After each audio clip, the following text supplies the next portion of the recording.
And, I for years was treating God like a magic 8-ball, just tell me what you want and I'll do it. Why are you being so coy and mysterious? Just spell it out. His ways are not our ways. So there was a lot of waiting, there was a lot of purification along the way, and it was almost as if when I was ready for it, God said, okay, when you let go, when you stop trying to control everything. It's about the fatherhood. I tell guys it's the most exhausting and beautiful thing you will ever be called to, because I think guys understand like the responsibility of it, and that's why there's a lot of fear around it, or living up to it, or wanting to run away from it. Yeah. Oh yeah. Like that it's going to be hard, right? And you got to get over yourself. But that is the exact means by which God makes us into men. Welcome to the Hey Brother podcast, where Catholic men share about real struggles like addiction, self-doubt, and isolation. I'm Nick Clooney, your host, a Catholic psych mentor and the founder of Crafted for More, a mentorship practice dedicated to helping men live more radically free lives. Each week, I sit down with a man to hear his story about how brotherhood has shaped him, the struggles he's facing, and where he wants to grow. In addition to our weekly interviews, I share conversations with my brother Mitch and give you a look into our brotherhood as we strive to become the men that God has made us to be. If you're new here, please subscribe and follow so we can walk this journey together. We want your help to build a stronger, authentic Catholic brotherhood. So grab a seat, brother, and remember, you're not alone. What's your experience been with Jackie and you and podcasting? Like, how long has that been a thing? So we have been working with Ascension Press on YouTube for years now, but those are these little teaching videos that are 7 to 12 minutes long. And we felt called as the years went on to, in tandem with that, also do some long form podcasting, just because we're meeting so many great people around the country and around the world and in ministry settings, or people who have just crazy stories. And it's like, man, maybe we should. And so we took it to prayer. It wasn't to do it just to do it, because that's what you do in the 21st century, is start a podcast. If you have a midlife crisis, we'll do.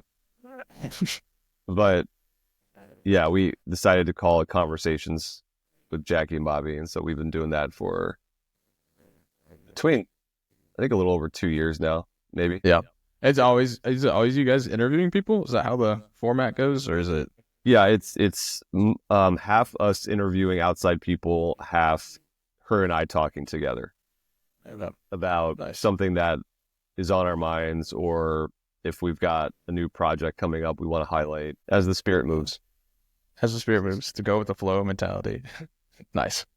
That's cool. That's cool. It's cool to have like something that, I mean, you guys' whole ministry is like you and Jackie doing it together, right? Like something that you get to do, really integrate it with your wife. Like I don't know how is that accurate or no? Yeah, no, it's a blessing, and it's also a responsibility. We think about like the brand is your marriage.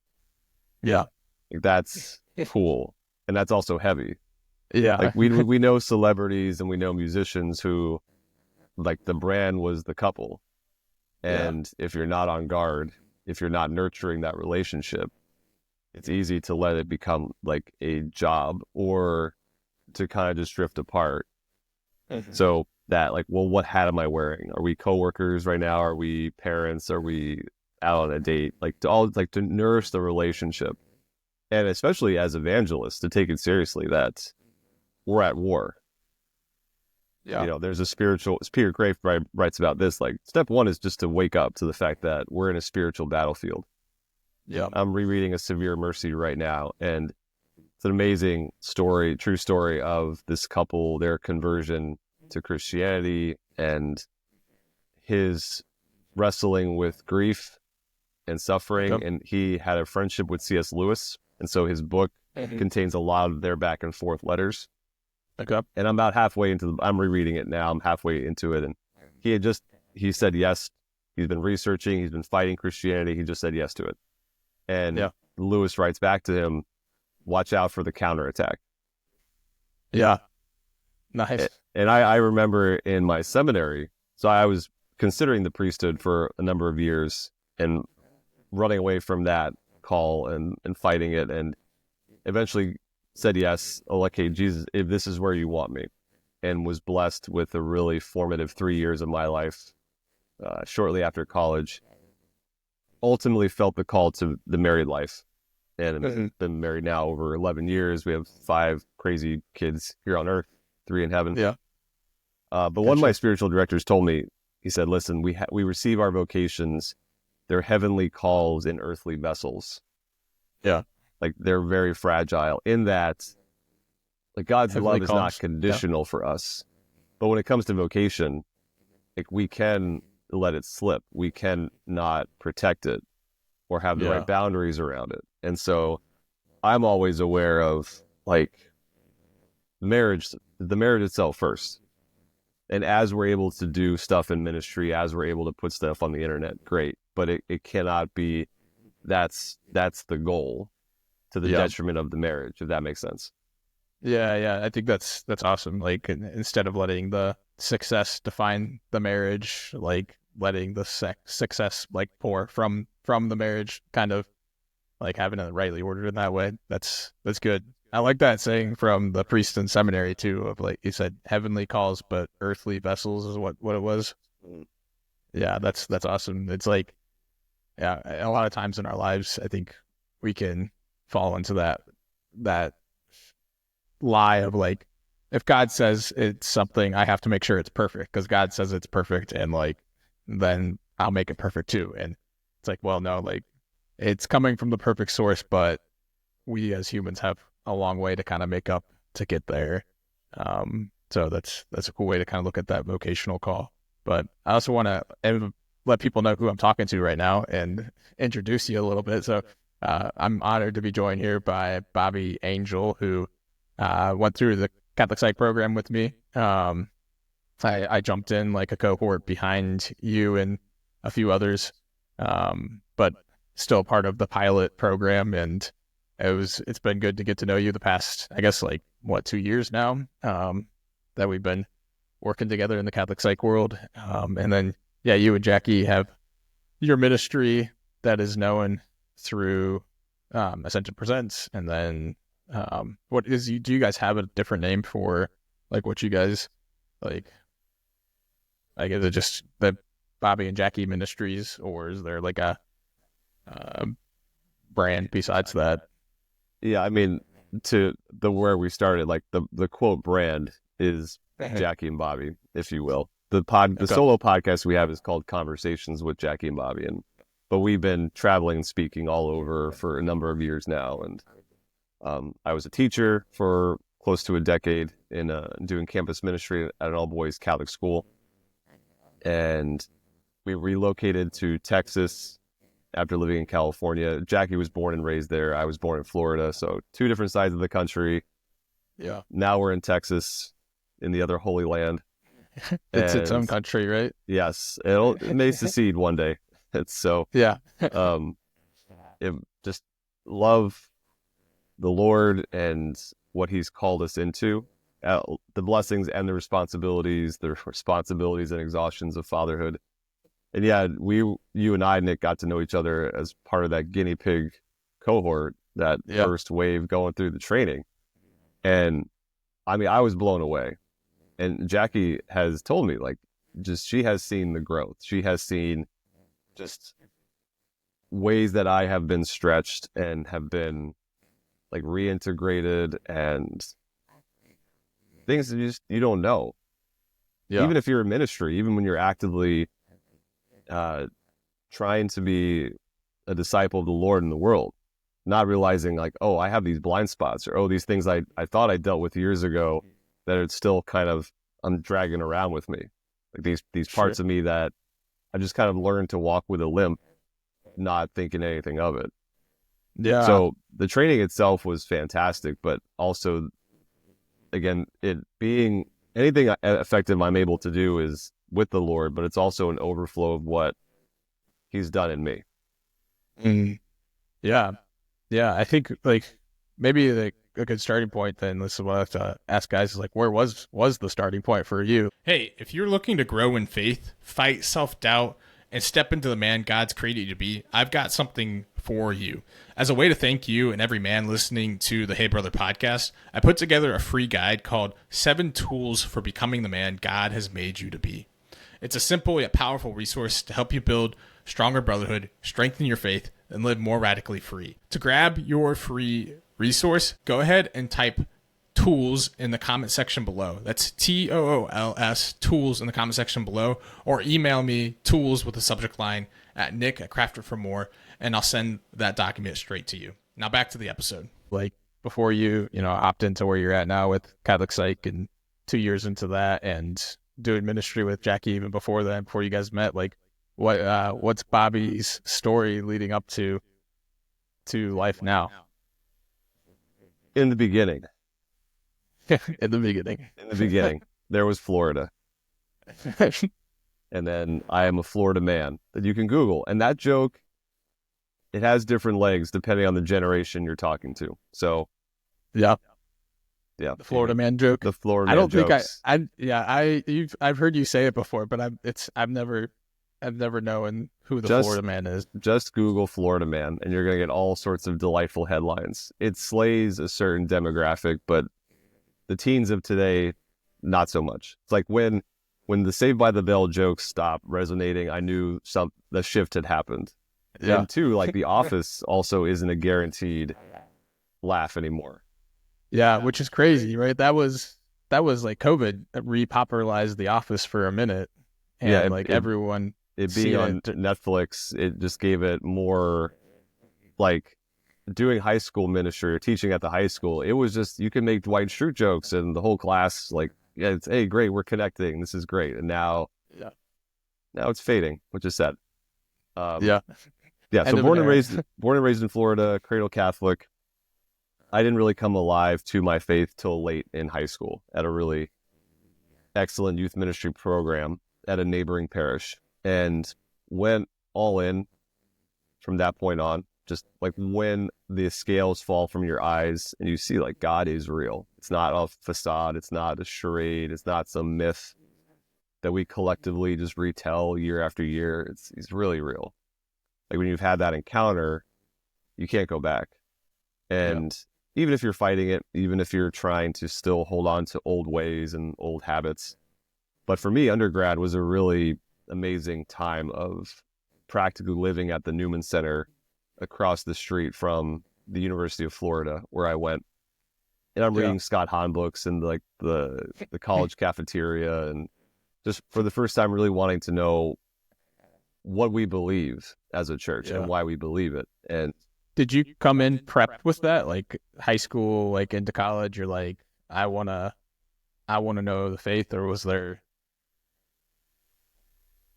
something that like clicked at some point where you're like, it clicked fully on the summer before I started college. Okay. So I had already committed to the University of Florida, and I went on a Steubenville youth conference that summer prior. So I was 18, just graduated high school, and it was at their main university campus at Franciscan University in Ohio, and I got rocked. Steubenville, Florida didn't exist yet. Now there's all sorts of different conferences around the country. At the time, there were only a few. Okay. And so our youth minister took us on a very long bus ride from Florida to Ohio. Yeah. And I could point to you in their field house arena where I was that Saturday night adoration session when I got rocked. Yeah. It was just years of being lukewarm. Never knowing, like, I was receiving weekly the God of the universe, like, just, it wasn't real, and I just kind of had that, like, this is real, and I cannot fully explain it, but it's all real. So I started undergrad, still processing all of that, and not having a clue what I wanted to do professionally, but also knowing that my faith has suddenly become like the most important thing I want to learn about. Mm-hmm. So I eventually landed on English as a major and history minor. No desire to teach English. It just was, I loved writing. I loved reading. I said, well, And I'm starting to think for the first time in my life, maybe I'm called to be a priest. There was also a bit of like, well, I'm going to have to be cool with public speaking. Right. In the thought of having to give homilies. And I wasn't afraid of public speaking, but it just was, I had really great homilists growing up.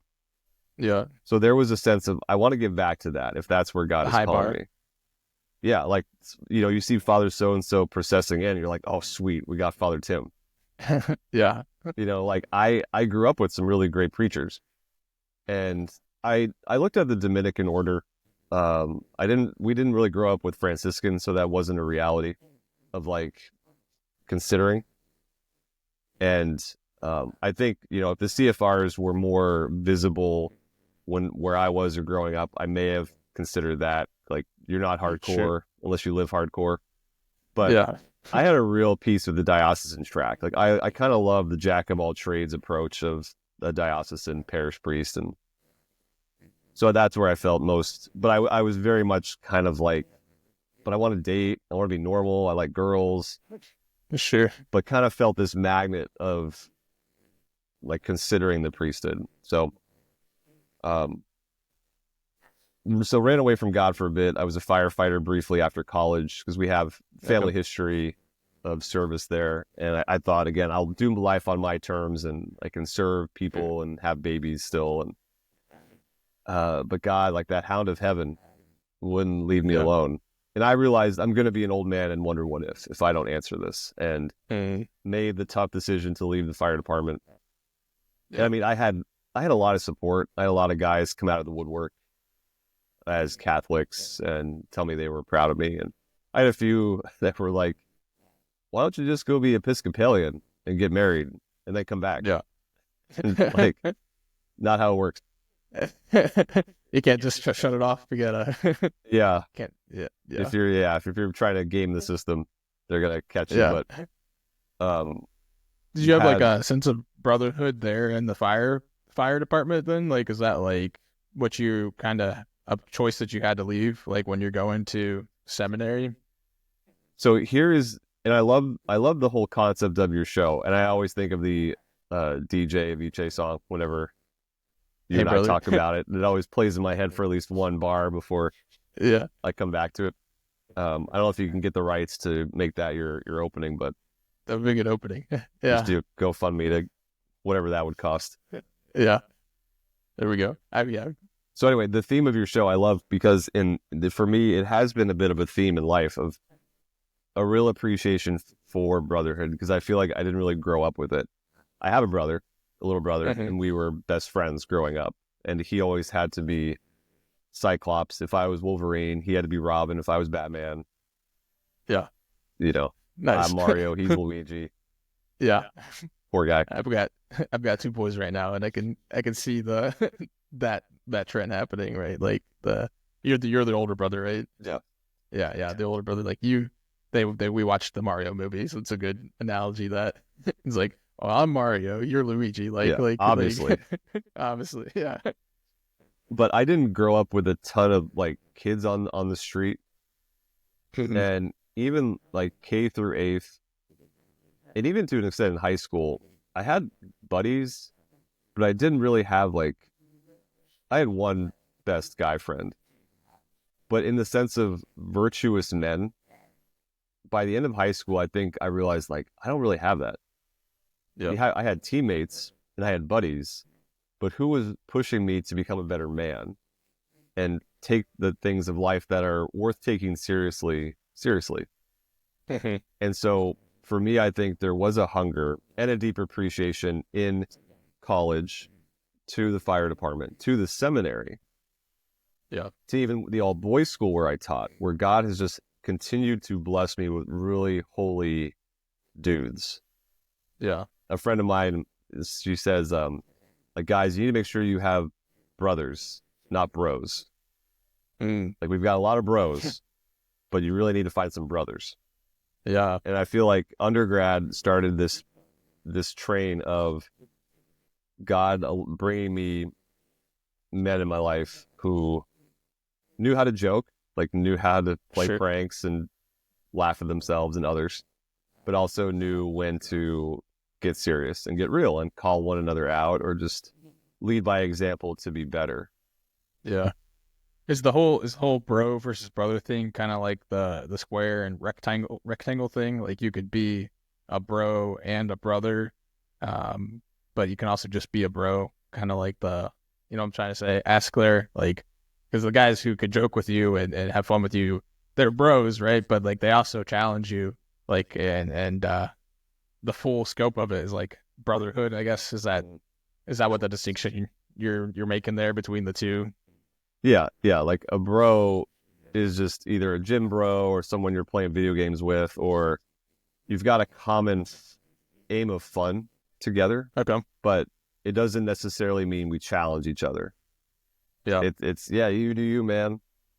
Yeah. But it's not a genuine love. They're like, hey, I love you. I'm going to call you out, or I'm going to make sure we get after the habits to better ourselves.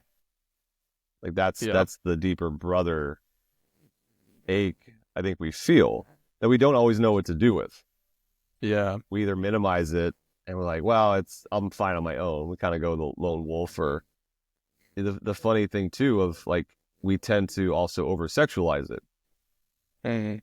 You know, in different movies or media, where I don't see it as much anymore, but there was for a while there, like any attempted serious male friendship had to be like, well, it became this kind of same, like just either in a mocking way or of like some kind of same-sex attraction thing going on. It just makes it difficult to like, no, like, we need to have that genuine like philia, like the Greek word of brotherly love, like how important that is. Yeah, even like the term like bromance, right? Kind of over sexualizes it, right? Yeah, but even there, it was this kind of way of trying to reclaim that. Yeah, like because people would use it in an affectionate way, like, oh, you got like a bromance with this guy, because there is this like, I want to be in his company. I like being around this guy, and we don't.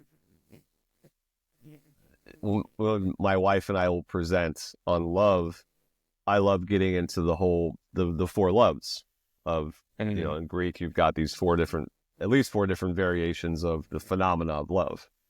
Yeah. And we tend to eros, make erotic everything, when it's like, no, it's a philia, genuine. This is the guy willing to jump on a grenade for you kind of love. Yeah. Like we bros, there's no commitment in a way. Like there's no challenge. Yeah. That's the whole you do you thing.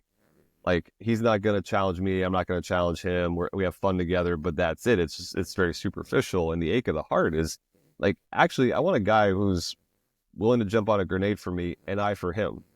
Yeah.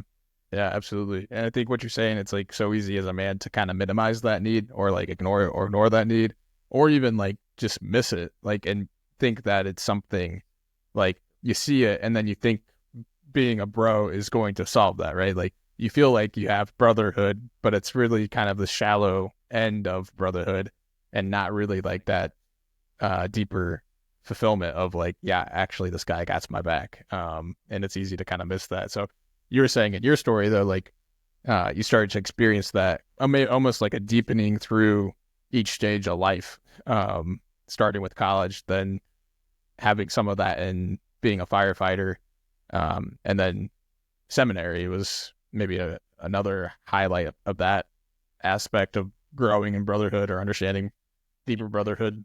Totally, because seminary, you're surrounded with men, surprise, who are all asking the same question: am I called to be a priest? And you got guys straight out of high school, you got guys a few years of college or in the world like me. We had guys in their 30s and 40s, and from like coming from careers and professions, and now we all have to learn philosophy and are, 30-year-old men altar serving. And it just was and living in community. Like that's the interesting thing too. It's like you're living in this is a whole other topic, but like you live in a very religious monastery dynamic. Okay. Yet you're training to be a parish priest who is like often living alone Yeah. Maybe you get another guy or two, but it's a blessing if you have that and you get along. And I think this is a growing awareness of like, to send a parish priest to go live on his own is really a dangerous situation, Yeah. because we're not meant to be loners. We're meant for community. So we're trained in kind of this monastic way, but then you're sent out to like, all right, good luck out there. So, and there's other dioceses that are trying to like create common households of priests and make sure that they're not so isolated, which is, when we can get into trouble as men. Yeah. But to rewind back a bit, yeah, it's like you're living in a household with all sorts of other guys, and even the guys you like can tend to rub on you after a while, and you learn how to communicate. You learn how to bit by bit deal with conflict. Yeah. And how long were you at the seminary? 3 years. So I spent 2 years in the minor seminary and 1 year at the major. Okay. It was all at the same place. So no, for us at the time, it was 2 years in Miami and 1 year around West Palm Beach area. Okay. Gotcha. So that's where West Palm Beach was major seminary. Yeah, and I had a great year and a great spiritual director. And it just really, though, crystallized, I think, for me, the puzzle piece, marriage makes more sense based on how God has constructed me. And truthfully, like, parenthood has been my, like, if I make it to heaven, that's going to be why. It's the crucible of being a father. But it's the best thing and the hardest thing all at the same time, right? It's the fatherhood. I tell guys it's the most exhausting and beautiful thing you will ever be called to, because I think guys understand like the responsibility of it, and that's why there's a lot of fear around it, or living up to it, or wanting to run away from it. Yeah. Oh yeah. You For can't. Sure. It's like this intuiting like that it's going to be hard, right? And you got to get over yourself. But that is the exact means by which God makes us into men. And my friend Bill Donahue talks about like fatherhood is the full flowering of a man. And it's like you cannot, even Jordan Peterson has talked about this. Like, I don't think you can fully mature until you become a parent. Yeah. Like, I don't think until you are stretched in that way of I have to get over myself. Life is not about me anymore. And we know generous priests and religious sisters who get to that level, but even there, they are saying yes to a parenthood, a spiritual parenthood. And again, we know people who are infertile. We know people who never were able to have kids who still achieve that level of maturity and self-sacrifice, self-gift. But for me especially, it took that, like physically holding your kid to realize it's not about you anymore. Yeah. Yeah. And it's different than just being married too, right? There's this dying to self. But it's so mutual, like when it comes to married life, like that you're getting something back in a sense, like from your spouse. And then like when it's a kid, like that first moment you're holding the kid and it's like, wow, this baby is helpless.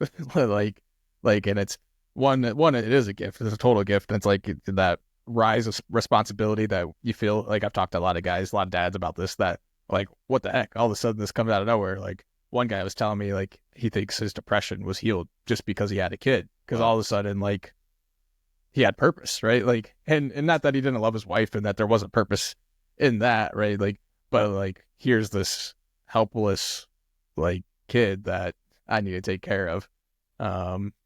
And there's something meaningful about that, something scary, something daunting. But then also like something that what you're saying, like it gives us this opportunity to rise to the occasion as men and to really learn what it means to give of ourselves without like much coming back towards us, right? Like, yeah. It's a thankless job. And a friend of mine said, if you want applause, you should join the circus. Like on those days where I'm like, I'm feeling it. And I've worked with people in ministry that they're so in themselves or they're so in their heads and they're dealing with stuff. But a part of me always wants to say like, you need to have a kid, not in this arbitrary, like go have a kid. Cause every child, they're not commodities. They deserve parents who show up. You know what I mean? But it just was like, it's so easy to get stuck on ourselves in the loop of our problems and our woes. And sometimes it takes that external thing to wake us up and get out of ourselves and serve someone else. And how much of our lives get untangled in doing that versus just trying to like stay in our heads and figure it out on our own. And you said earlier, like, to have that mission and purpose in a very clear way. Like, I have to keep you alive. Right. Yeah. That's the job. There it is. Yeah, that's cool. I'm trying to backtrack to where we were, like, talking about brotherhood, talking about how, okay, yeah, so you in seminary, like, felt that missing puzzle piece was like, I'm built for marriage. And like, as a married man, you can see that now with kids, like, that was definitely the case. There was something here that was being fulfilled. But seeing that and the 1 year at major seminary and at West Palm, right, like, you saw that, then where'd you kind of go from there? So I asked God for a sign that was loud and clear and blonde, that Mother Teresa said to be specific when you pray. And so that this was indeed where I needed to go. And Jackie and I had met already at a Theology of the Body Institute course in romantic Amish country, Pennsylvania. Oh, yeah. But we had met a year and a half prior, not really thinking anything of it. Because my second year of seminary was probably the driest desolation I've ever had in my life. Like, the Lord was doing a lot, but I was in a pretty low spot. And so my eyes weren't opened. It just was like, there's a nice, pretty girl talking to me. This is great. And and she too wasn't in a place of thinking anything. So the Lord, I think, had a helpful barrier around us. So there wasn't an ulterior motive. You're not flirting. You're not feeling each other out here. This is just getting to know one another in a real brother and sister in Christ kind of way. And I stayed in touch maybe 3 times over a year and a half, just over Facebook here and there. So I'm in this. So a year and a half later, I'm really like, okay, I think I'm called to marriage. And we re-meet at the TOB Institute. Peter Kraft was teaching the course, The Philosophy of John Paul II. And it was, for both of us, like, oh, that's my spouse. And after most of my 20s, beating my head against the wall, like, just tell me my vocation, God. Like, I'm here, I'm all in. Yeah. It just was like, when you're ready, you're ready. And, I for years was treating God like a magic 8-ball, just like, just tell me what you want and I'll do it. Why you being so coy and mysterious? Like, just spell it out. And his ways are not our ways. So there was a lot of waiting. There was a lot of purification along the way. And it was almost as if when I was ready for it, God said, okay, when you let go, when you stop trying to control everything.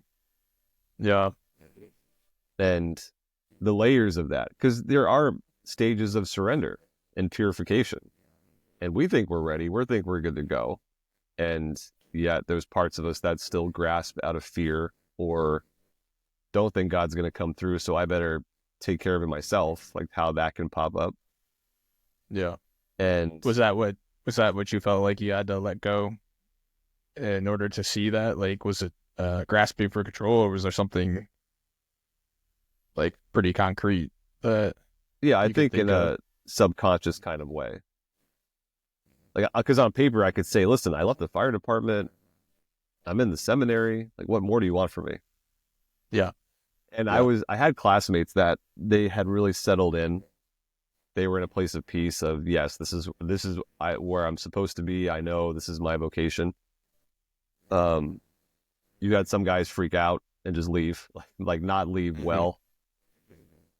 And then you had guys in the middle, like me, that were feeling it out year to year. And listening to formators, you get, evaluated year by year. So that's fun too, going through that process of you think you're great and your evaluators are like, well, actually we see these areas of growth. And so even that was very humbling for like my perfectionistic parts. Sure. We get to experience that today still, right? The supervisor being able to point to things that need to work on through the Catholic psych world. Yeah, when our supervisors pull off the kitty gloves. Yeah. You're like, oh, no, don't see me there. Yeah. Yeah, so there was a sense of the puzzle piece finally fitting, and like, there's my wife, and thankfully it was reciprocated. And so it was a pretty easy call to call my bishop and say, I met the girl I'm going to marry. He said, well, Bob, we always thought you were a crapshoot for the priesthood anyway. So that's awesome. Was those verbatim his words? Yeah, those are verbatim. So, but awesome. Set in love, he actually officiated our wedding. So, and my classmates understood, and I got to actually lecture at my seminary classes diaconate formation. Sweet. Yeah. And so a few years later, when they were all face down on the altar making their vows, I was in the cry room with our first kid. Yeah. And it just was this wild moment of like, okay, God, like we all ended up where we were supposed to. Mm-hmm. And to have classmates that like baptized my kids, and one is the godfather to my fifth kid, and it's just really cool. Like, and nothing is wasted. I can look back at those years and see like what God was doing in my life, and even public speaking. Like, I think I'm saying yes to growing in this skill for homilies to be able to preach. And I really felt drawn to that, and thinking it was in the priesthood, and God's ways were actually, I want you somewhere else. Yeah. So, our media ministries and speaking in front of people with Jackie, and the comfort there, seeing, okay, God, I should probably stop fighting you.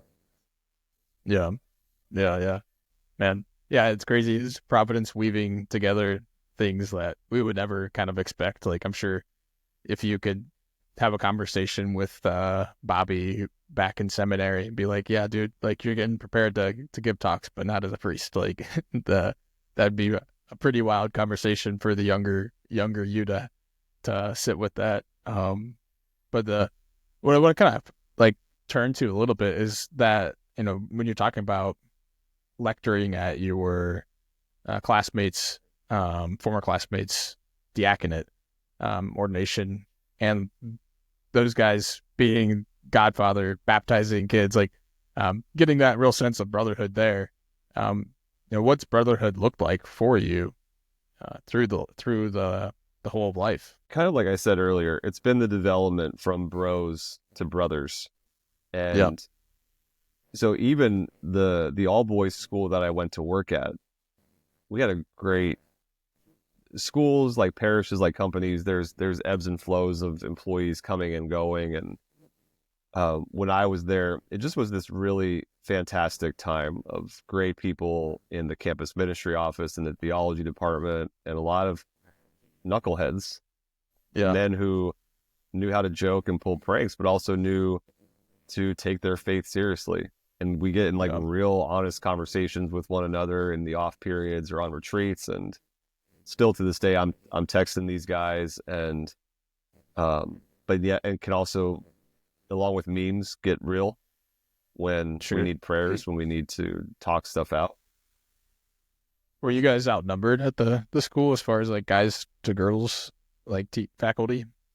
I'd say it was a pretty healthy mix. Like, for an all-boys school of 800-ish young men, I think the faculty was fairly evenly split between women and men.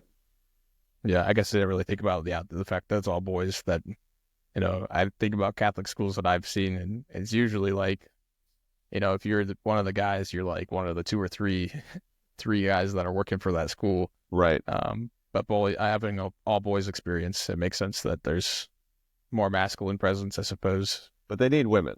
They need women to hold them accountable and have them wear deodorant and show up. But we had a lot of alums who had graduated, Okay. came back to teach or coach, along with just some really solid guys.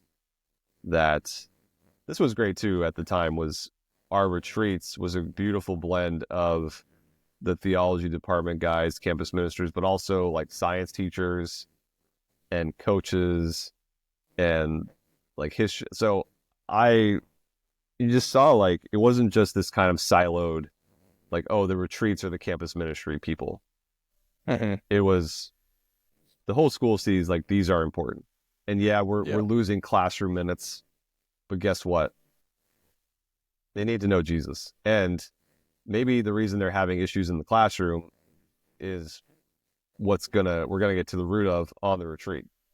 Yeah. So actually missing 3 days of school may be the best thing for his grades and academic performance. And so to have like, hey, the teachers care enough to come on these retreats or participate in some level was a beautiful witness. And That's as awesome. so as men too, like trying to teach high school boys brotherhood, healthy brotherhood, there's a sense of our capacity to handle it based on maturity level, you know. Sure. Some guys they're not ready for it. Yeah. But I had some really mature high schoolers too. I had some really you forget you're talking to a high schooler sometimes. Yeah. When they're like hanging out in your office and getting into whatever topics, and then you're like, wait, it's halfway through fourth period. Like, what are you doing here? And Yeah. that was beautiful too, to see these, I hated calling them boys. Sure. Because there was a sense of, I want to speak up to your level, not down to you. So as much as I'll say an all boys school, but as much as I can, I will try to say the young men I had. They were the young men I taught. Do you ever whip out the boys as like a threat? Like you guys are acting like boys right now, or you kind of try to stay away from that? Not to my memory.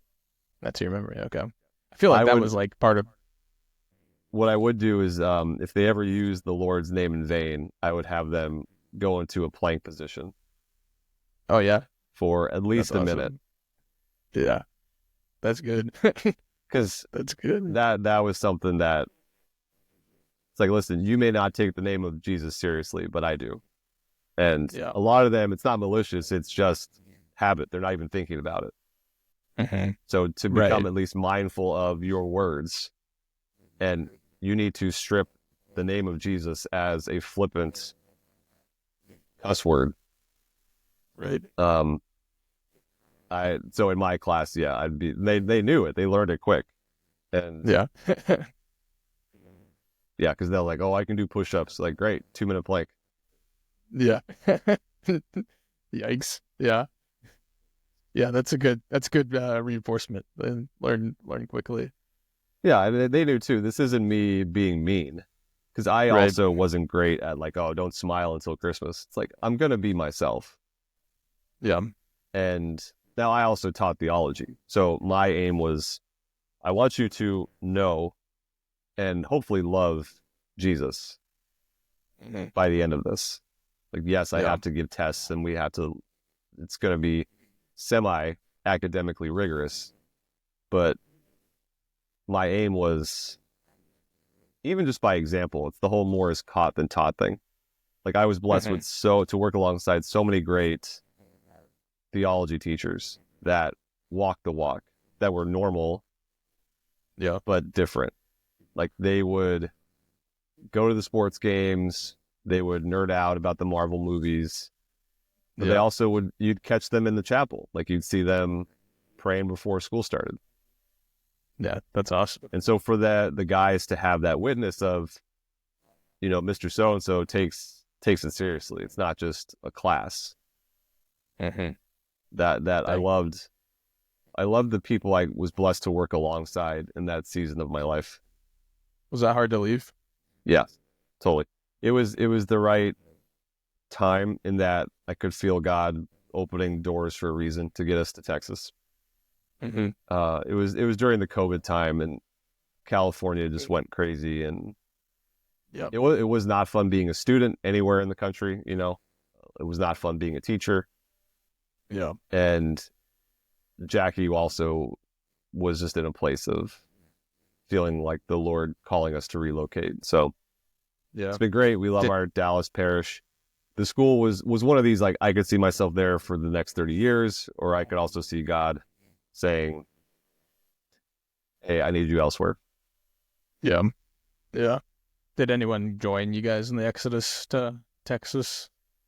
Yeah, definitely. There were other California ministry people that either were headed to Tennessee or Idaho or Texas. Idaho. Interesting. Yeah, if you did not want the South, if you didn't want humidity, Okay. Idaho was Idaho was another big exodus point. So the native Idahoans are not happy about the rising property costs from the Californians, but Idaho is beautiful. Yeah, I've never been out that way. It's interesting. Yeah, I've heard like small groups move into, or not small groups, a lot of people move into Texas, but then in Tennessee, but Idaho kind of catches me for a loop there. Idaho, the potato state, right? Yeah, but if you want mountains, if you want Yeah, to stay on the West Coast, yeah, that's it. that was Interesting. another point of fleeing. Yeah, that's good. And then after we relocated, God in his comedy, it kind of opened up the space for me to say yes to the Catholic Psych program. So Yeah, again, had Dr. Greg reached out when I was still teaching, I wouldn't have time or energy. sure. So even that, his providence of us relocating when we did allowed me to say yes to that opportunity. So it hurts my head to look back and see all the ways in which God has operated, and alongside my free will. Like the times when I ran away, where I was trying to do what I wanted to do, God is still, a GPS is one of my favorite analogies because it just keeps recalibrating. Like, I want to go straight. I know you say left, I want to go straight. And he's like, all right, Yeah. you have freedom. And the next street, he'll be like, you want to go left? Like, now do you want to go left? Yeah. So this whole, like, I see so many people, and myself included, who got locked into that, like, analysis paralysis of vocation. Like, I don't want to miss God's will. If I choose the wrong thing, I'll be miserable, I'll be unhappy, and almost thinking God's going to punish me. But it's like, no, he loves you, period, full stop, unconditionally. Yeah. Step one. You stay close to him, you're not going to miss your vocation. You do your best to stay in a state of grace, living life, getting feedback from others, just being mindful of where there is peace and following the doors that are opening. You're not going to miss your vocation. Yeah. Yeah, I do find like there's like a preoccupation of that, like with folks that I work with, like, and I'm sure you experience it too. It's just like this fear of like, I'm going to miss it. I'm going to miss it. I didn't experience that. I got married when I was 21. So like, and high school sweetheart. So me and my brother Mitch, like, we talk about that on one of the episodes of the podcast, where it's just like, how we were fortunate to be the ones that like God, like our plans lined up with God's plans, right? Like most of the time it's like you have your plan and then God has his plan, and sometimes like the two don't line up. And I'm talking specifically like about the vocation of marriage. There's been plenty of times in my life where I have a plan and God's like, yeah, no, like, you could do your thing, like honoring that free will, but like eventually you're going to make that left turn. Right. And but it's like me and him talked about like how there's kind of this fortunate like thing for us where it's like, yeah, like there is this, like, we're going to use this vocation to marriage, and like that's going to be how you become a saint. And like that was lining up with God's plan. But the more people I talk to, especially like working as a mentor, like there is like this fear of like missing God's will, particularly as it pertains to vocation. And I want to normalize, it's like, it doesn't have to just pertain to vocation. Like that's, for me, it's like the fear of like missing, like, what does he call me to do as a profession, right? Like, what is he calling me to do as a husband? Like, what is he calling me to do? X, Y, Z. That fear is still there, but the vocation question seems to be daunting for a lot of different reasons for people.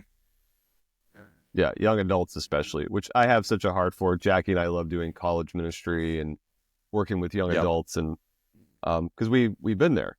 We've been in those modes of, I have no idea what you're calling me to, Lord. And I love you and I don't want to miss the boat. And based on family of origin stuff can really inform, do I think God is a tyrant? Do I think God is going to punish me, or I'm going to be doomed to a miserable life if I choose poorly? Yep. And how that can inform your process of discerning what God wants. And so much of it is just in the action. Like there is something to thinking it over, mulling it over, but like it requires action. Like you can't just, like you got to date before you get married. You got to, you got to like feel it out. Like, is this compatible? And I know people who've idealized the CFRs or idealized a religious community or whatever, and then they actually go and visit and they're like, oh, actually, no, I'm totally not called to that. It's like, great. Now you know. So there is you got to take steps, and just exploring, it doesn't mean you have fully committed or decided. Yeah. Yeah. And it's funny, that parallel of like idealizing a religious community as one would with a woman, right? Like idealizing she's the perfect girl, right? And then you go on the date, it's like, well, maybe she's not the perfect girl. Yeah, that's awesome. We're running up a little bit on time, but one question that I love to ask guys, just to kind of get it out there, normalize it, that we're all works in progress, we're all growing as men, is like, and what is one area that you've been feeling like you're called to grow in recently, like the Lord's been maybe putting on your heart, challenging you to grow in? There's two that come to mind. One is chastity, and that's just kind of for life, you know, having to be on guard and having to be aware of Lord of the Rings, the Two Towers, when that one orc is going for the sewer, because that's the weak spot in the wall. Yeah. I feel like that's the devil always prowling around my fortress, is just kind of waiting for that chastity defense to lower. So in seminary was the time in my life where I really was taking that and the pornography struggle seriously, and really like, all right, Lord, I don't want to be having this in the dark anymore. If I'm called to priesthood or marriage, whatever. And so seminary was really my time of like, this needs to stop. But I'm fully aware this is till death. I have to be on guard. The other is pride in feeling like I can do everything or I don't need to ask for help.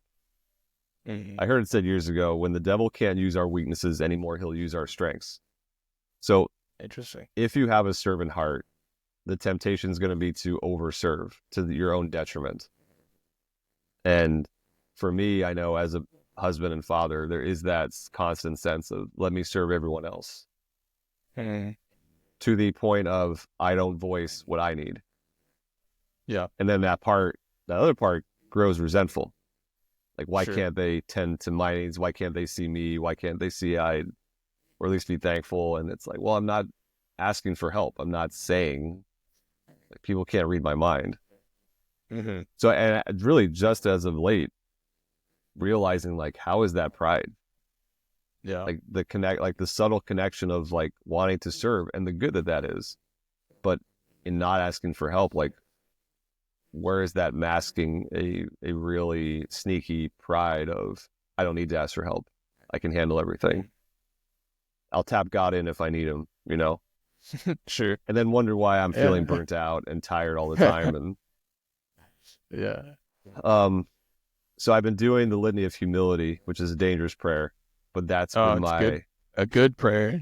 Yeah, and I have it on Hallow. So sweet Jonathan Rumi, I have Jesus doing the Litany of Humility for me on my afternoon walk with the baby. So that's been my just staying on guard with chastity, but also, I would not say I'm prideful, but at the same time, it's like, oh, actually, pride takes on a lot of different forms. It's not just outright arrogance. It can be this very hidden, I don't need to ask for help. Yeah. Yeah, I could do it on my own power kind of feeling subtle in the background. Yeah. I think that's one comment on the Litany of Humility. I think it's a great prayer. If you're like, I don't know what I need to work on, I'm perfect, right? Like, go pray the Litany of Humility. You'll find like a list of things that you need to like work on.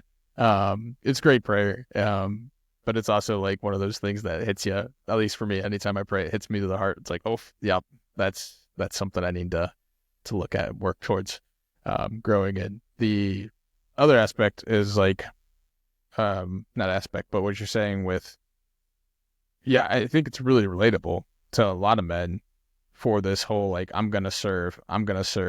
And like for you, like taking context in the ministry world, right? I'm going to serve others and I'm going to provide for that, or not provide for them, but yeah, provide for their needs, whatever the case might be. For, I think most guys, it's like, I'm going to serve by providing, right? Like through my job.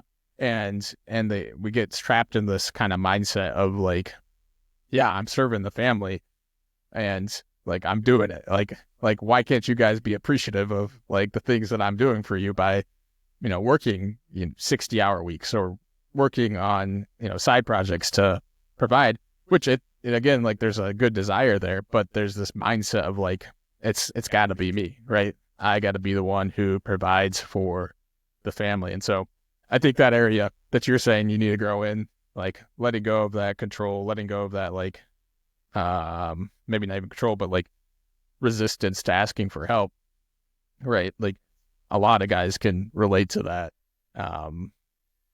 in their own lives in a number of ways. So thank you for sharing that. Thank you for turning into like seeing, a little bit vulnerably, like, okay, what is that area that I need to grow in?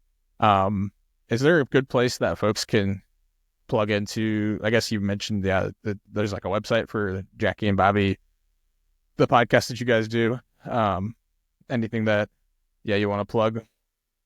Sure. Our website is jackieandbobby.com, and it's got a hub for the different books that we've written, videos, podcasts, and such, and mentorship.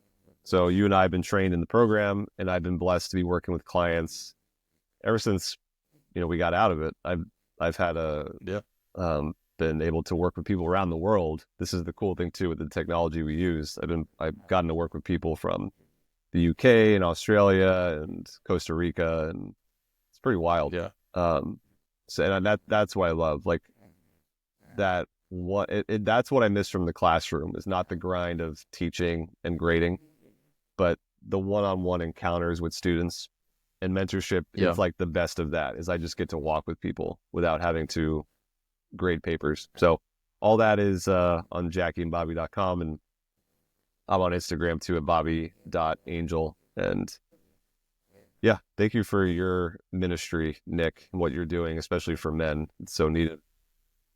Yeah, no, I love what putting it right on the dot as far as like that, like walking with people one-on-one is something that we have similar backgrounds. Like I did youth ministry for a few years before jumping into Catholic Psych, and that is like one of the things that I love to, is like to walk with people one-on-one.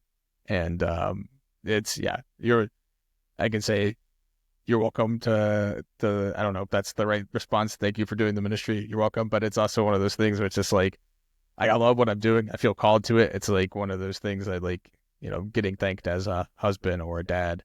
When it happens, that's great. Like I love it, but it's also like, I love what I do. Like I love to walk with guys and help them become who they're called to be. And like this podcast is an extension of that. It's good. The conversations that come from it, just talking with guys about brotherhood, like that's hard to beat. It's just like, no matter how many people listen to an episode like this, it's just like, it's a good conversation and it helps me myself like grow as a man. And that's something that I want to model through these conversations, is like, we're all on this journey of becoming better men, becoming more who God's called us to be. So thank you for being here. Thank you for being a part of that conversation. And thank you for everyone else who's listening to this episode. I want to encourage you guys to like, subscribe, share it with a brother who might need this kind of encouragement. Throw comments down there. Like, what struck you from Bobby's story? I love to listen to what people are interested in from these podcast episodes, from these stories. What's striking you